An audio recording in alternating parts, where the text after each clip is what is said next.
Good morning, ladies and gentlemen, and welcome to the Wednesday, April 19th, 2023 meeting of the Lake Havasu City Planning and Zoning Commission. If you'd please rise and join me for the Pledge of Allegiance. I pledge allegiance to the flag of the United States of America and to the republic for which it stands, one nation under God, indivisible, with liberty and justice for all.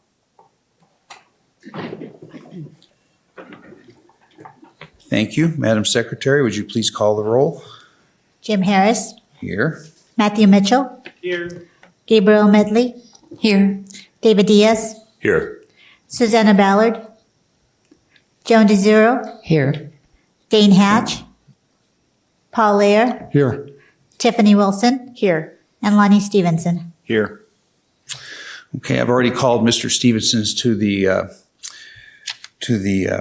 dais here, and he will be joining us in place of the absent member. Mr. Morris, correspondence and announcements. Mr. Chairman, Commissioners, thank you very much. Only correspondence announcements I have today is June 30th will be expiration dates for some of the commission members. Regular member Ms. Ballard's term will expire, and then alternate member Mr. Hatch's term will expire.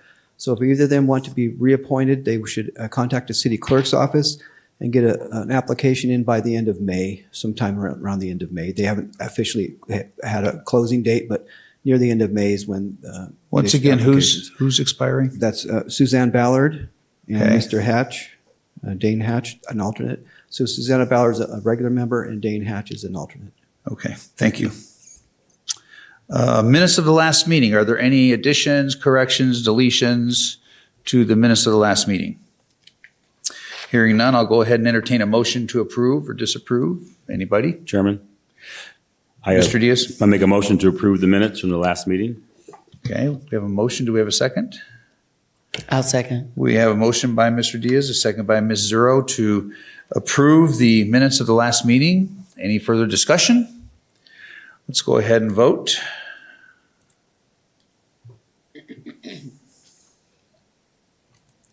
Motion passes 7-0. Okay, moving along. This is a public hearing and there's a structured order to the proceeding. The city staff will present each item. There will be time for the commission to ask questions of staff, and then the applicant will have an opportunity to present their case to the commission.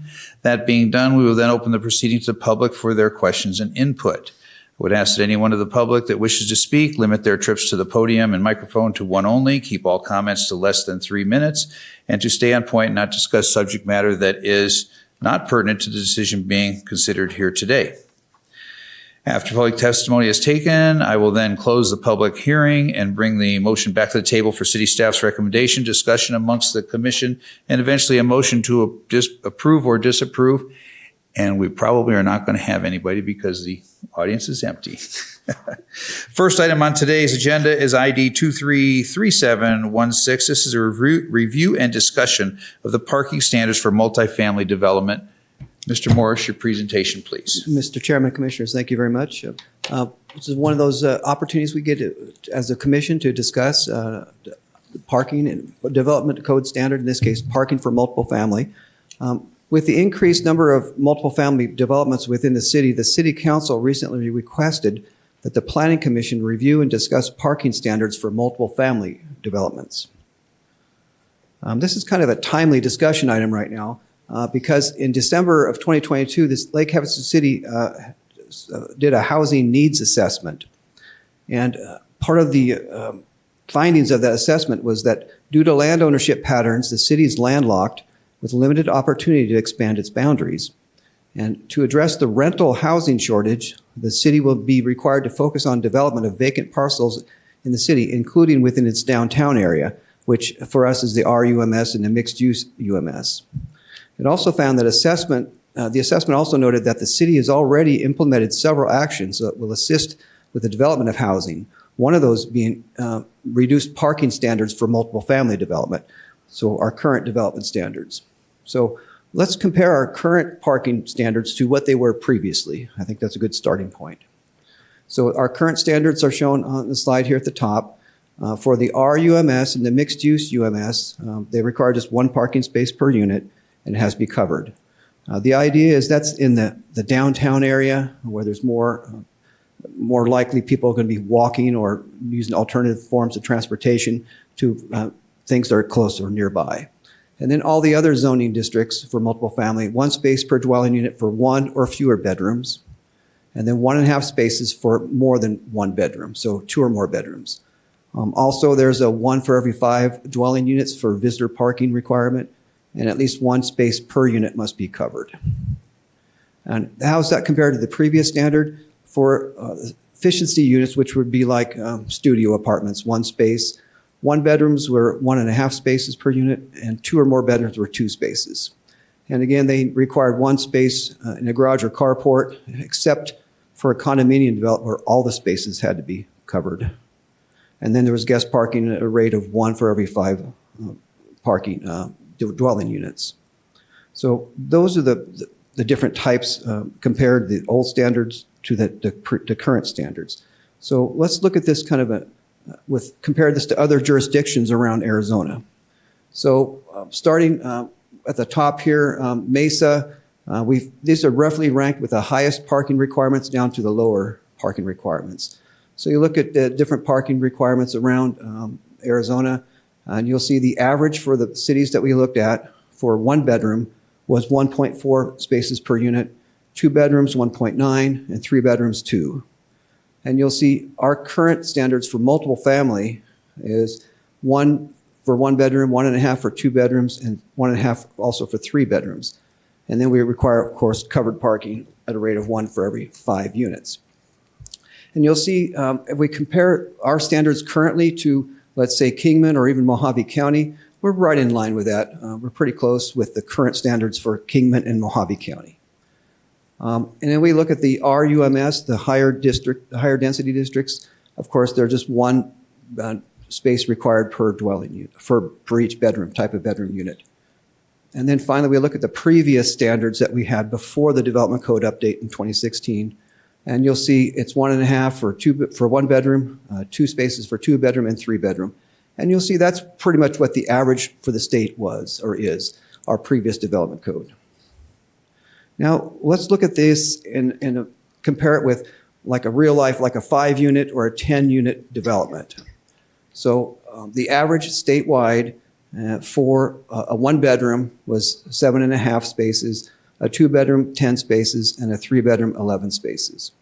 And you'll see the city standards are about 1.5 to 2 or 3 parking spaces lower than that. Compare that to the previous standards. The previous standards were a little higher than what the statewide averages were. And then 10 units is a similar story. Our current development standards require a little fewer number of parking spaces, and compared to the previous standards that we had, they were a little bit higher than what was required by the state average. Now let's look at some real-life examples of developments around town. And we'll start with the RUMS and the mixed-use UMS. We'll look at some developments that have been happening. So that area, for those that may not be aware, is shown here. It's between Smoke Tree Avenue and Acoma, and then bounded in the north by Moyo and south by Magnolia. In that area is the higher density. And this is the downtown area that was mentioned in that needs assessment study, where it said the city should look for the downtown area for higher density. And so this is the area we're referring to. And this is, again, it's designed to encourage walking or alternative transit to nearby destinations. So here's an example of the current standards. This is a 13-unit development, so it requires 13 parking spaces. In this case, they're all garages, and they provided 4 extra parking spaces. So they have 17 spaces provided for this property. Now let's pretend we had the old development code, and we had these 17 parking spaces. How many units could they provide with 17 parking spaces under the previous code? In this case, it would be reduced to 10 units. So you'll see we would go from using the current parking standards, we would allow 13 units, or this would allow 13 units. Under the previous development standards, it would allow only 10 units for those 17 parking spaces.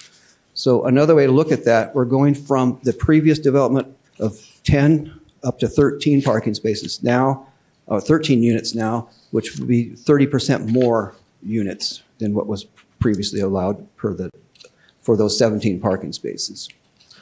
Here's a little larger scale project. This is 47 units. It's 37 one-bedroom and 10 two-bedroom units. This requires, under the current code, 47 parking spaces. In this project, they've actually provided 64 parking spaces. So they've gone 17 more than what were required.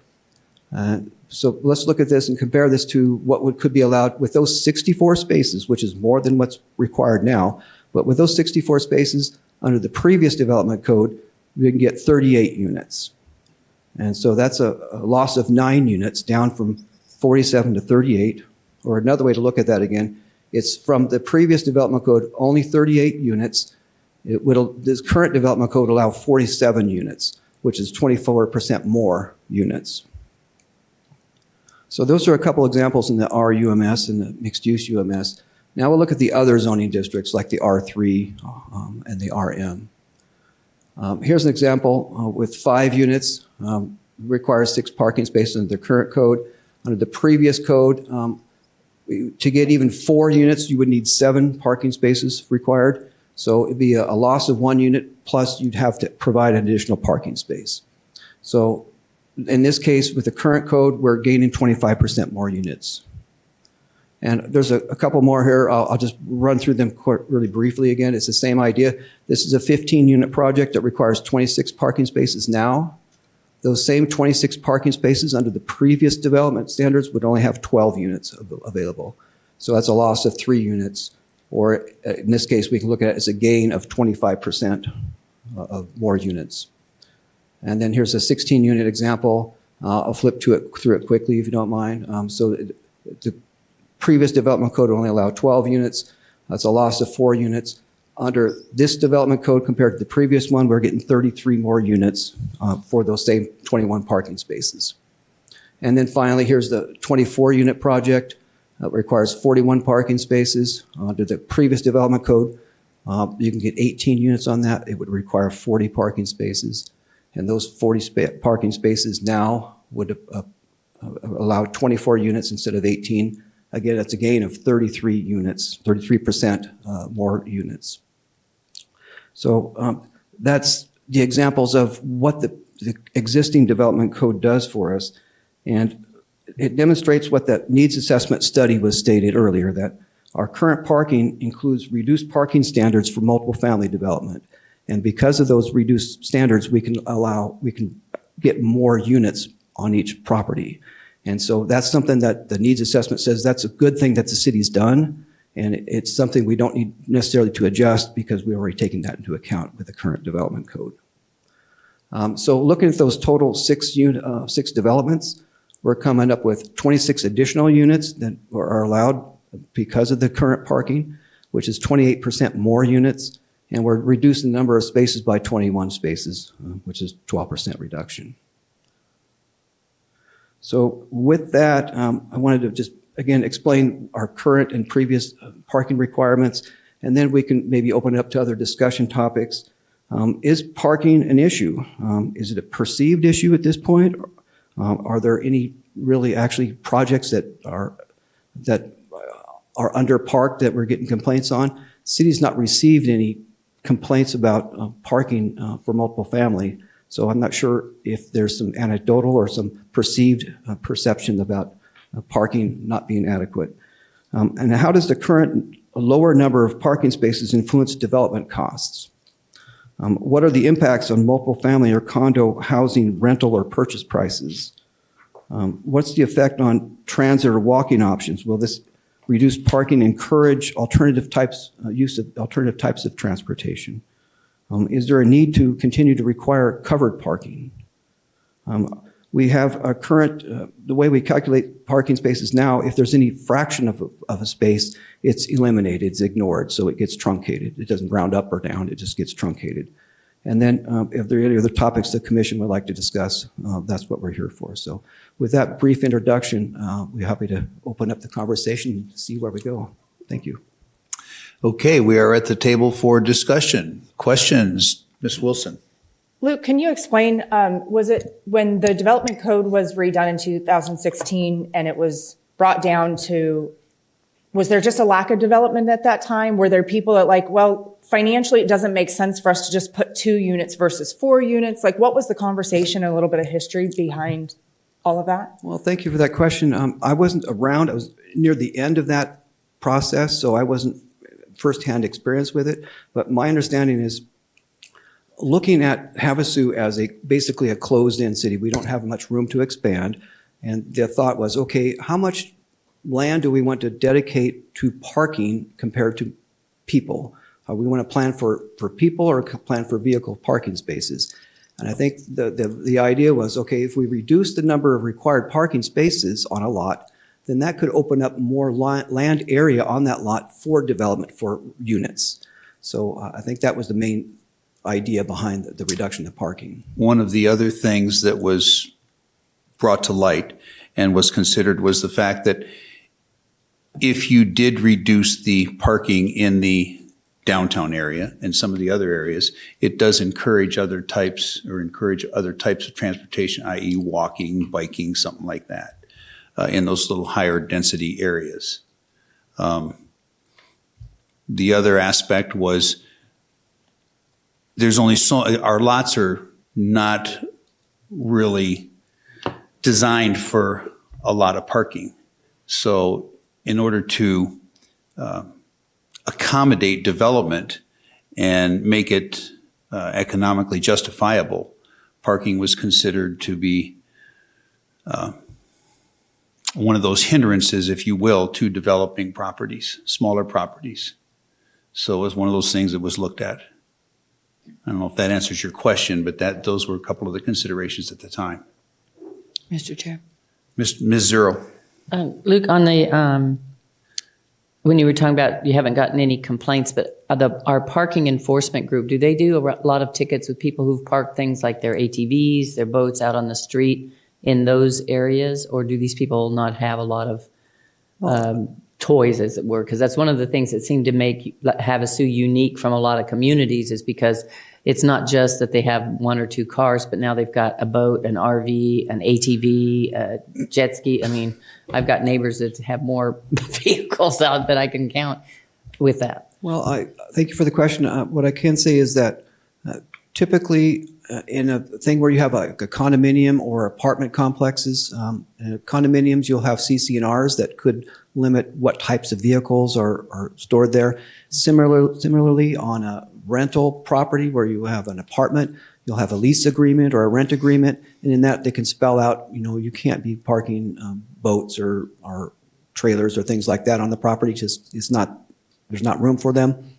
And also, if someone's looking at a property to potentially lease or rent or purchase, they'll take that into account. I mean, what toys do we have? Does this work for us here? Do we have to store our toys elsewhere? I mean, how important is this property to live here in this area? And we have to make other changes to what toys we do or don't have? So I can see that happening. As far as reports, we don't really receive reports from planning about ticketing, but generally, if you can park on a public street as long as it's not signed as no parking or red striped or yellow striped, whatever, is no parking. So parking on a street is allowable. If it's something that's been there for a while, my understanding, the police department will tag it and say, hey, you need to move it within a certain number of days or we will tow it. But again, parking in the right of way, the streets are multi-purpose. The streets, we think of streets as people driving, getting here and there. So the streets is more than just vehicles traveling. It's parking vehicles, it's sidewalk, it's people moving, it's bike lanes. So the right-of-way is used for so many things, or can be used for so many things, called a multimodal type of right-of-way. So parking on it, walking, biking, all that is something that could be done. And if it's, again, to get back to your first question, if it's not marked as no parking, or if it's not striped no parking, then people can park on the right-of-way. One thing to keep in mind, though, is street parking, on-street parking is not a guarantee. We are not, as a city, are not anybody who applies for a project and goes through the parking standards. You cannot count street parking as it can go away at any time based on traffic patterns and that sort of thing. So on-street parking is not a guarantee. In some, you think of some larger municipalities and downtown areas where they have maybe reserved parking, you can have to have a permit to park on the street if you live in the area, things like that. We're not near that, but that certainly could be an option in the future if density gets so dense that things like that happen. But we have not been made aware of any issues with parking on the streets for especially any new developments. Thank you. Any other questions? I have a question. Mr. Diaz. Thank you, Commissioner. When was the needs assessment study done?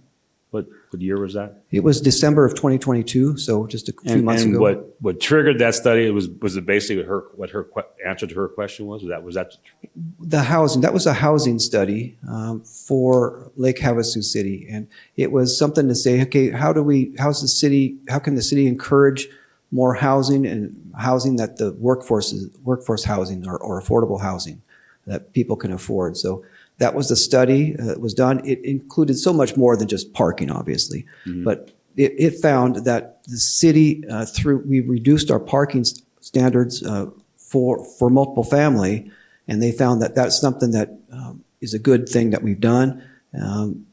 In fact, there's a lot of push statewide for reforms to multiple family for parking and for other developments to encourage more density and to reduce parking standards. And I think Havasu's ahead of that curve at this point because we've already done that and it's helped. And we're seeing it now through the number of units. You see we're getting more units for the same number of parking spaces. So that seems like a good thing for increasing density and allowing more options for more dwelling units. and are there any streets in Lake Havasu that it is illegal to park on? Because there's that perception in the city that you can't park on the street. There are a number of them. One that comes to mind is Swanson in the downtown area. I think at one point it was parking on at least one side. When they came through and made it multimodal, where they have the bike lanes and the dedicated bike path and the widening the lanes a little bit, there's no on-street parking there. Other areas in town, in McCulloch, in some areas in McCulloch, there's no parking. I think of in front of Safeway area. So I know on Swanson, right past coming this way, right past like the Starbucks, there's apartment complexes there. And then at one point there was parking on the street and they basically let it go because there was construction going on. But every day I drive up there, there's cars parked on the street now and there's no more construction going on. So I've always wondered, is that legal? I mean, it's an accident waiting to happen. You turn the corner sometime and there's trucks just parked. And these are not boats or trailers. These are just people that have no place to park, might be living in that dwelling there, and they need a parking space. So I think if you take that equation out as far as just all being boats and RVs and side-by-sides, there's some of these places don't have enough parking. I'm just going to say it. They don't have enough parking. I think we should have parking standards more like Bullhead. If you look at Bullhead in there, because Bullhead is more like Havasu. They have the river there, the toys we have also. But I just think that there's some areas in the city where, hey, you can only put 8 units versus 12 units, or put the 8 units and do the parking. That's just my personal opinion, but I think there's some areas in this town where parking is an issue, and we say we don't get a complaint about it. We haven't had any reports to the city about it, but if you go around the city and talk to people, that's all they're talking about. Well, you mentioned Swanson Avenue in that area. I'm assuming you mean like near the library in that area of Swanson? Up from. I'm talking like right behind, like you go past Jack in the Box, and you go past, Sure. the right-hand side there. There's apartments Going right along uphill or there. downhill? What's that? Uphill or downhill? Uphill, heading towards Acoma. So you're right. In that area, there are some portions of the street that are no parking. Other portions there is parking allowed. And the developments in that area were all built back in the days before this current development code. They were built in the days where we required more parking. So I don't know how that relates to now, but the ones we're seeing now, we're not getting any reports of parking. It's a good point. They were built back when we had the previous parking standards. Yeah. Ms. Wilson. So I have a 2-part question here. Today's history day for me. So I do occupy a space in the downtown area. I have a 25 square foot office. Okay. And when that building is completely occupied, that space, as you know, right there between Legends and Flying X and whatever, even during the day, once my office is full, the parking is full, right? There is no space left over for customers, anybody. And, you know, then you pile on afternoons and evenings. And that was something I knew that I took on when I occupied that space. But in fairness, who would I complain to, right? Like, I can't really complain because what do you do about it? What's your complaint? There's just not enough parking. There's not enough parking to accommodate. And that area is already developed. Correct. So can't complain, right? But I would ask some of you who have been here longer, it is a constant conversation within planning and zoning and asking people to come saying, what about parking? What about parking? So if there's no complaints, I would ask, why does that question keep coming up, you know, from members of the commission? Well, if I may, it sounds like you're talking about an area in McCulloch that's commercial. There's not really multiple family in that area. Our discussion for today is supposed to be centered on multiple family. I mean, that's fine. There's other parking. Parking can be concerned for other types of uses. In that Main Street area, I mean, in some regard, when you see parking as an issue, it means things are busy. And that's maybe not the best answer, but if there's not much room for parking, that means a lot of people are there and a lot of people using the downtown. And there are parking areas in the downtown that maybe aren't as convenient for some people. There's city parking lot by Mesquite along the Pima Wash. There are some parking spaces around, but you know how people are. We like to have the most convenient parking spaces. Oh, there's a spot, great spot. I'm going to grab that one right there. There may be other spaces that you don't see that are farther away. You might have to walk a little bit. And that's part of the charm of downtown too. You're walking around and seeing things. So, and we're getting a little off topic with multiple family compared to commercial. But that's my take on the whole dark parking. in I bring that downtown. up strictly for the complaining factor, not commercial or whatever, but, you know, what do you complain about, really? Mr. Stevens. So just to rewind, 2016, they loosened up the parking standards for the multifamily.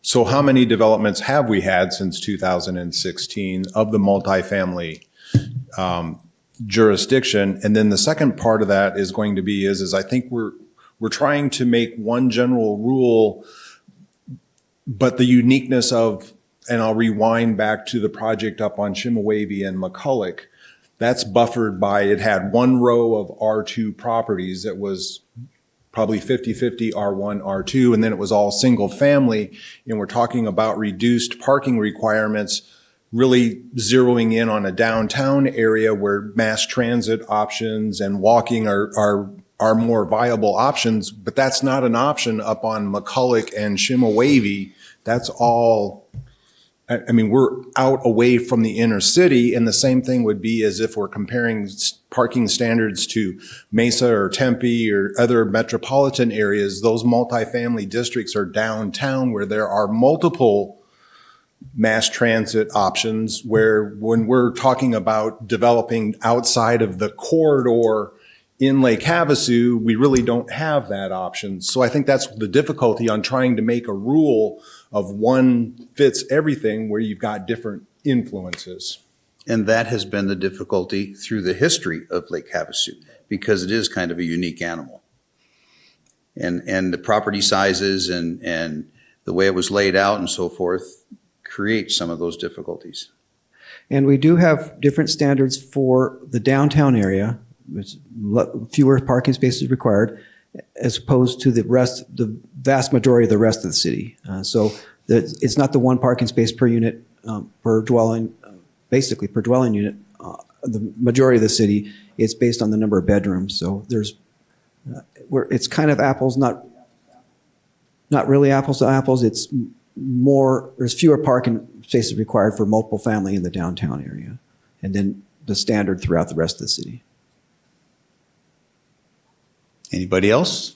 Ms. Medley. Yes, I'd like to say a few things too. So I live on Meadows Drive, and I go down South Palo Verde by the high school every day. There's a group of, I guess you call them tiny homes or whatever, and I guess they have the one bedroom, one car parking.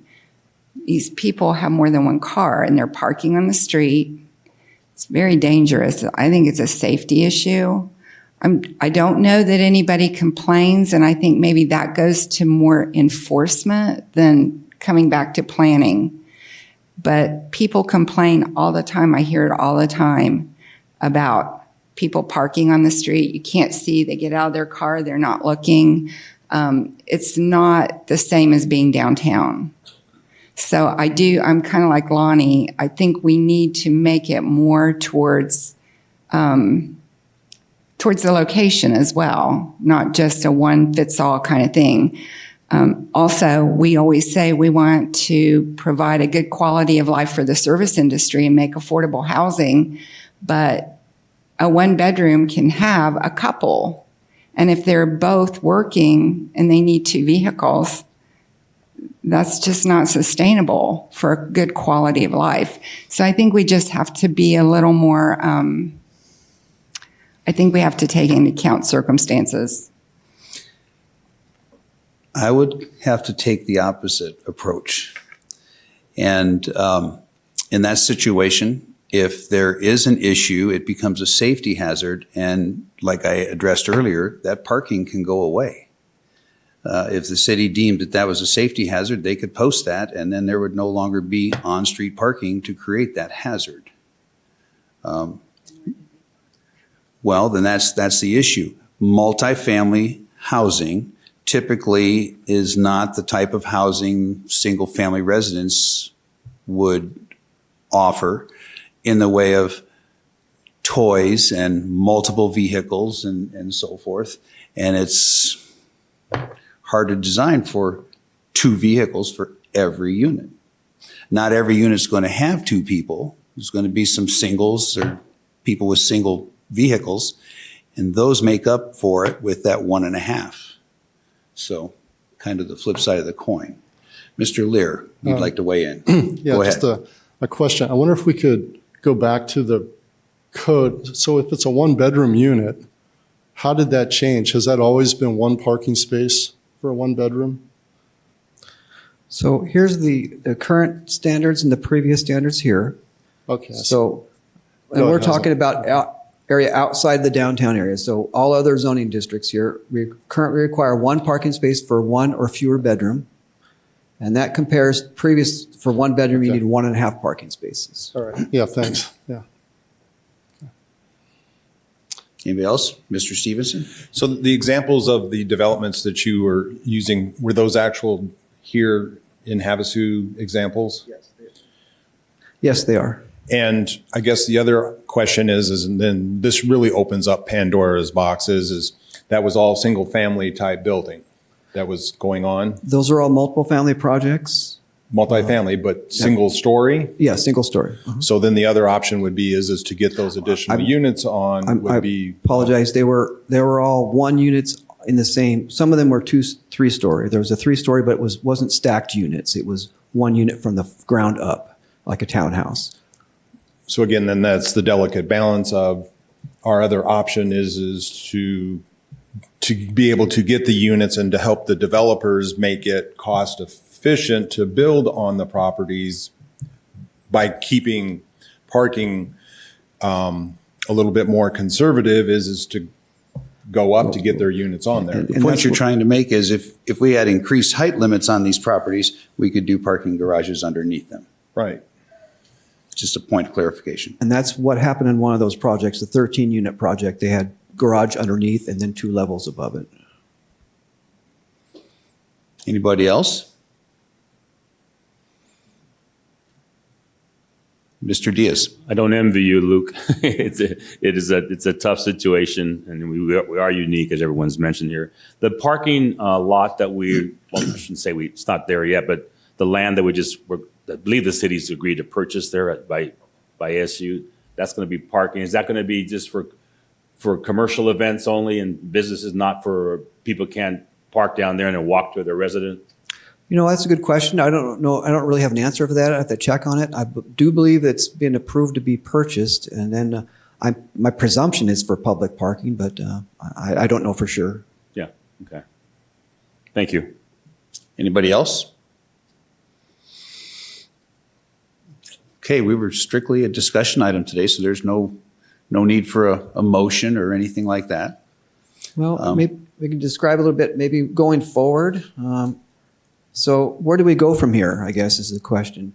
So you provide direction to staff if you want staff to prepare a proposed development code amendment. If so, then we would bring it back to the Planning Commission as a code amendment, and then you would make a recommendation that would go on to City Council if you want to go that direction, and then City Council would ultimately decide. So at this point, we're just looking for direction. This is a discussion item, so we're looking for direction from the commission whenever you're done deliberating, if you want to direct staff to look at something or potentially change something. So that's where we are at this point. Thank you.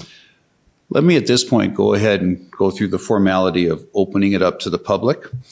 This is a public hearing. If there's anybody in the public that wishes to speak, please come forward, state your name, but nobody coming, so we'll close the public hearing portion and bring it back to the table for more discussion, direction. Mr. Chair. Ms. Zero. I'm thinking that maybe it's one of the split the baby type of things where, because we do have concerns about people with two automobiles that are working and they're going in different parts of town. So we don't have the bus system set up yet that'll take them where you need to go when you need to get there. So maybe we could ask if they could look at raising the parking by maybe a half of what it was, like we reduced it, let's say by 3. So maybe we look at putting 1.5 back, something like that. So they just get a little bit back. It's not quite where it was, but it's a little bit more than we have now, and see what impact that would have on the building of units, but also on giving us a little more parking for the people that are moving into those units. One other thing we need to take into consideration is, our city is 98% built out. Mm-hmm. How many more of these projects are there going to be? Most of the stuff we're talking about's already been developed and already landlocked, so that's another consideration. Mm-hmm. Yeah, the only thing would be some of the very old ones could be torn down and rebuilt by a developer if they want at some point, those that were built quite some time ago. Mr. Lear? Yeah, I think Gabriella and David had some good points there about safety on the street, and to me, that's more of an issue than the number count itself. And just wondering if there was some more direction by, maybe that's a Public Works and Police Department joint effort, maybe just to assess what we have. And if there are some hot spots around town, we could maybe address that from an off-site perspective. That's kind of what I was saying when I was countering what you said. Sorry. Mr. Lear put it much more succinctly. Anybody else? Okay, we kind of have the feel of the commission. So at this point, are you suggesting we make some changes, a small increase? I mean, I'm kind of need a little more, looking for a little more direction if you're looking for some changes, because take into account that we went through the development code update in 2016.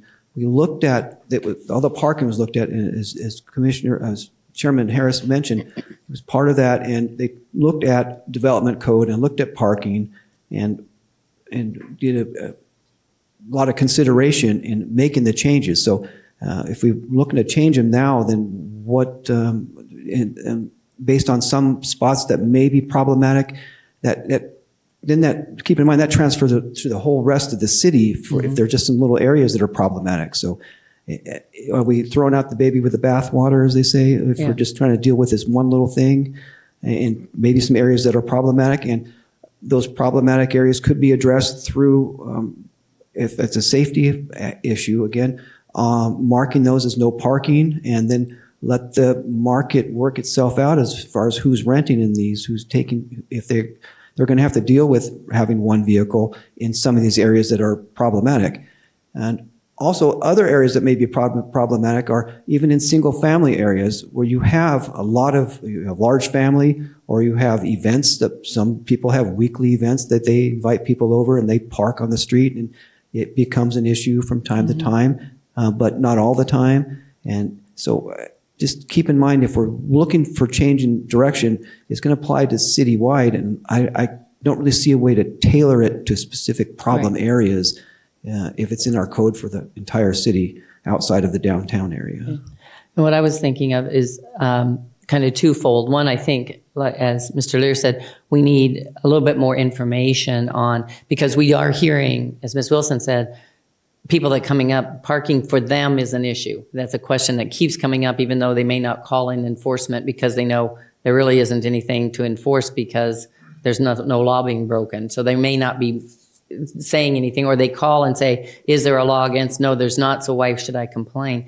So maybe we could find out more information for our next discussion as to, is the police department or our parking enforcement having issues in certain areas and in front of these, especially specifically the multifamily places that we're talking about. And then the other thing I was thinking is, if we look at dividing in half what we raised up, just adding a little bit back, how much more does that reduce the units? Because we are trying to balance, we need housing, but we also, because most people these days, even the service workers and that, aren't driving one car. If they're a couple, they've got two cars, and they're having a motorcycle and a car so they can get around. So I'm just trying to figure out, if we raised it a little bit, do we really cut off the housing units by quite a bit? And maybe that will address some of the concern we have with parking. But if there's no issue with the parking and that's going to reduce a lot of housing, maybe we say we just leave it as is. That's kind of where I'm coming from. It kind of sounds like looking for staff maybe to get some more information about which areas in multiple family zoning districts are considered problem areas by traffic reports or something through the PD or Public Works or something. Get some information together and then come back and give you a little overview of what we found. Is that Maybe a case by case, look, something Okay. like that. All right.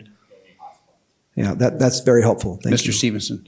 So I guess another question then would be is what, do we have any type of studies or assessments on what the workforce profile looks like? I mean, we're kind of assuming one vehicle, two vehicles. Do we have any type of data that we can fall back on and say the workforce has this type of profile and typically is a one car, two car family? And again, the majority of our multifamily properties are already built out. Well, So there's no already- retrofitting those properties. But again, I'll go back to the project up on McCulloch and Chimawavy.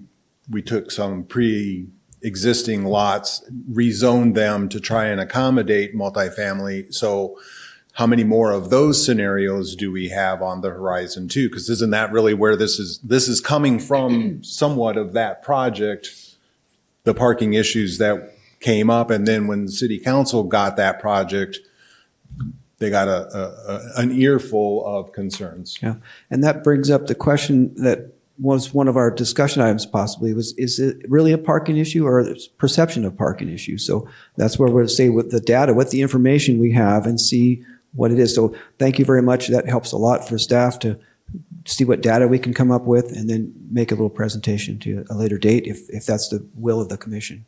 All right. My follow-up would just be is just to kind of digest this for a couple of weeks. I mean, we got a lot of information that you brought to us, just to kind of go through and yes, do some deeper thinking and researching. Okay. My personal opinion. All right. With no further input, I guess we can adjourn. All right, we understand your direction. Thank you. Oh, no, I got to do call to the public. Is there anybody in the audience that wishes to speak to the commission? Anybody at all? Call to the public is closed. Future meetings. Mr. Chairman, Commissioners, thank you. Yes, May 3rd, we will have a meeting on May 3rd, so we'll see you in a couple of weeks. Thank you. Okay. Thank you, everybody. We stand adjourned.